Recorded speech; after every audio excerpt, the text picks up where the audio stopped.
جموں و کشمیر کے سوپور علاقے میں آبی آلودگی اور غیر قانونی طور پر ریت نکالنے کی وجہ سے ماہی گیروں کا کاروبار بری طرح سے متاثر ہو رہا ہے۔ مقامی ماہی گیروں کے مطابق 5 برس قبل مچھلیوں کے کاروبار سے بآسانی سے وہ اپنے اہل خانہ کا پیٹ پالتے تھے۔ ہم پچھلے 50 سال سے ہماری فیملی یہ کام کر رہی ہے۔ ہمارا روزگار اس سے ختم ہو گیا، اس نیٹ سے، ریت سے اور اس کچرے سے۔ یہ سب کچرا یہیں پر ڈالتے ہیں۔ پانی کی آلودگی کے باعث ان سے اب اہل خانہ کا پیٹ پالنا محال ہو رہا ہے۔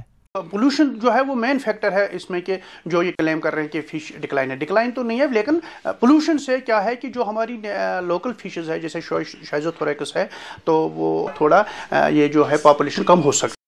ماہی گیروں نے ریاست کے انتظامیہ سے ان کے درپیش مسائل پر غور کرنے کی اپیل کی ہے تاکہ وہ اپنے اہل خانہ کا پیٹ پال سکیں۔ سوپور سے ETV بھارت کے لیے کوثر عرفات کی رپورٹ۔